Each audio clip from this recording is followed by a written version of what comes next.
Приветствую зрителей моего YouTube канала. В видеоролике с обзором вот этой аудиокассеты TDK D90 1982 года я обещал протестировать эту кассету на запись. Мне тогда не понравилось качество записи на ней, и я наблюдал нестабильный уровень при воспроизведении даже одного трека.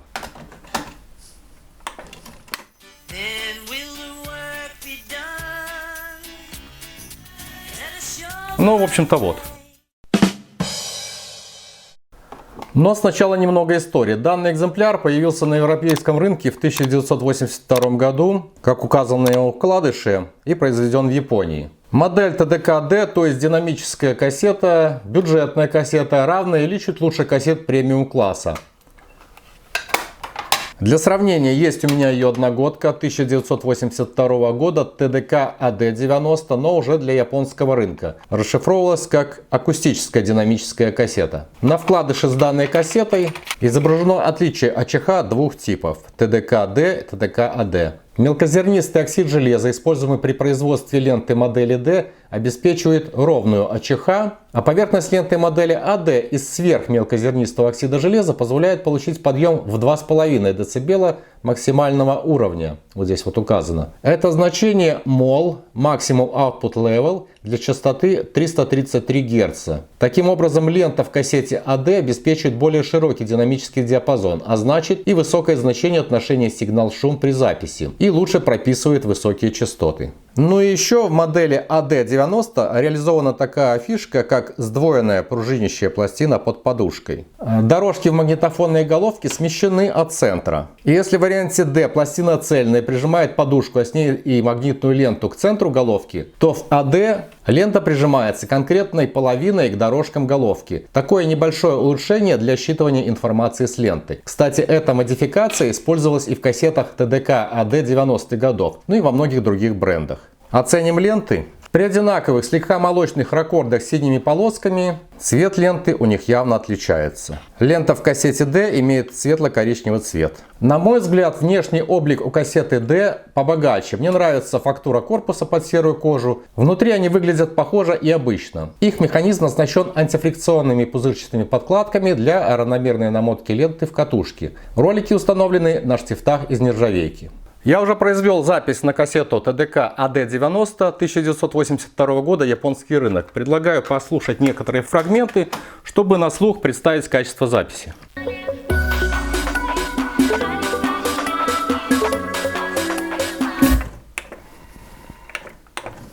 Бесконечно, еще так нежно, больше не забыть.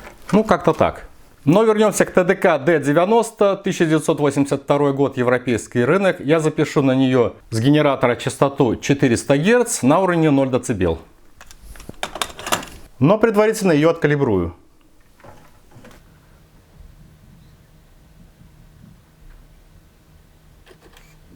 Готово. Включаю запись. 400 Гц подаю с генератора осциллографа. Пишем 0 дБ.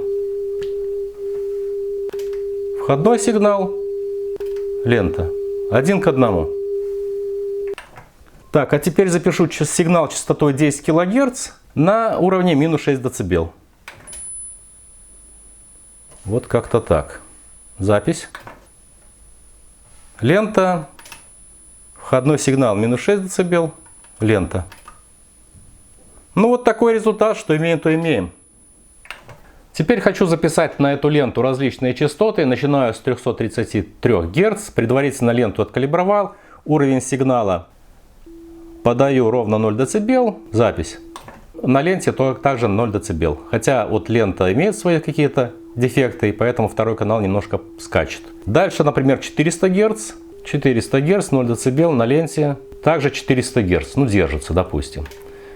1 кГц. 1 кГц на ленте. Разбаланс, второй канал минус 2 дБ. Первый 0.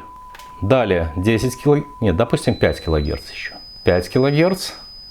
Ну, будем считать, что оба канала ушли в минус 2 дБ, хотя первый еще на нуле так подергивается. 10 кГц, 0 дБ. На ленте неадекватно ведет себя первый канал. Причем это как-то вот циклично. Падает, поднимается, падает, поднимается. Но, в общем-то, второй канал минус 2, минус 4 дБ держится. 15 кГц. Здесь 0 дБ сигнал. Ну, строго на минус 15 дБ есть, но первый канал поднимается до минус 8, вот так подергивается. Возьмем 20 кГц. 20 кГц, сигнал 0 дБ на ленте. На ленте сигнал поднялся, первый канал минус 8, второй минус 6 дБ. Ну, даже оба минус 6 дБ поднимаются периодически. То есть на 15, давайте вернемся еще раз на 15. Да, на 15 кГц сигнал падает до минус 15 дБ, на 20 поднимается. Ну, как-то так. Вот так себя везет эта лента. Запишем кассету.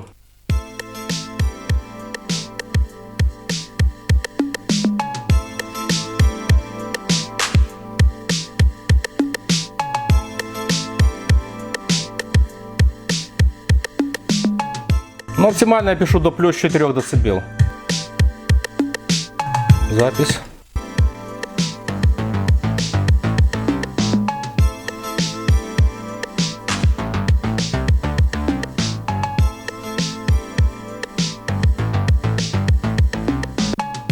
Источник.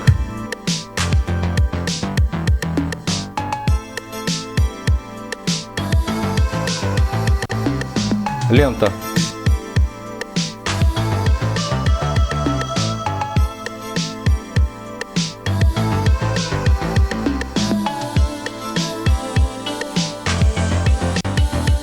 Источник.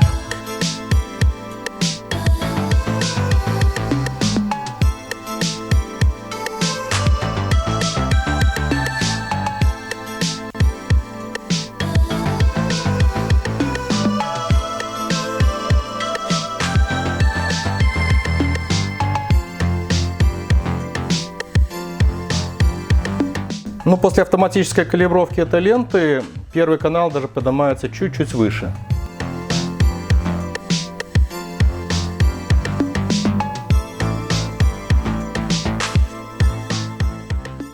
Аудиокассеты TDK-AD в моем городе были самыми распространенными в торговой сети и студиях звукозаписи. Это были недорогие носители с приемлемым качеством записи в течение длительного времени. Производитель постоянно улучшал ленту в них. В варианте 1985 года, который именовался уже New D, обеспечился максимальный уровень сигнала частотой 315 Гц плюс 2 дБ, а для AD 1988 года аж плюс 5 дБ. В моей коллекции есть экземпляр TDK D90 1990 года. Послушаем записи на ней.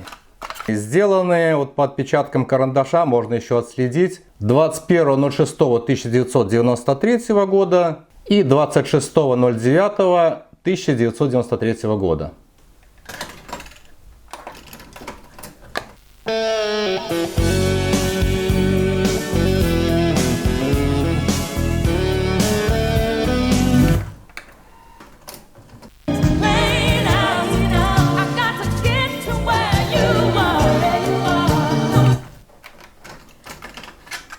Далее аудиокассета TDK D90 1995 года со студийной записью. Также послушаем.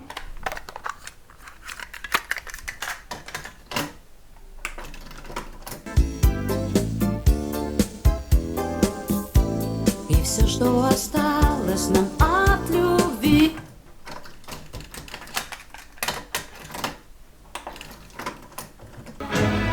Буду я бежать, ловить тебя руками. И есть еще кассета TDK D90 1997 года. На ней также студийная запись сборника. Вот даже цветной вкладыш имеется. Также послушаем.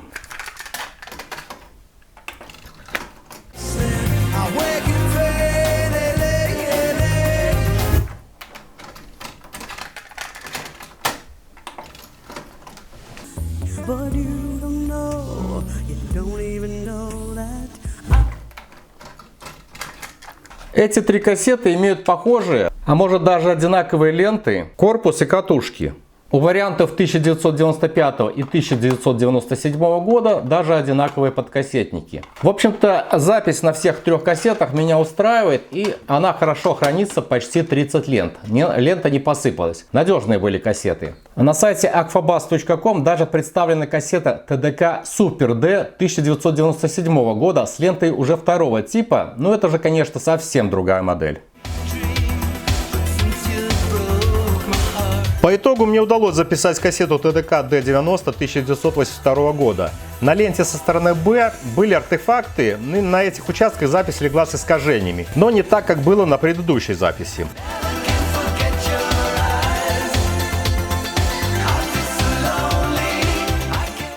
А в общем, спустя 40 лет кассета пишется и пишется good. В моей практике при записи аудиокассет не так важна используемая лента, сколько кассетный магнитофон, на котором эта запись будет производиться. Вот так моя кассетная дека Pioneer CT 3 семерки пишет один в один с оригиналом на любую ленту в визуально хорошем состоянии, но после того, как ее откалибруют. А что вы думаете о качестве аудиокассет ТДК? Какие экземпляры вы использовали в свое время для записи музыки? Пишите в комментариях. До встречи на канале. Всем здоровья и пока.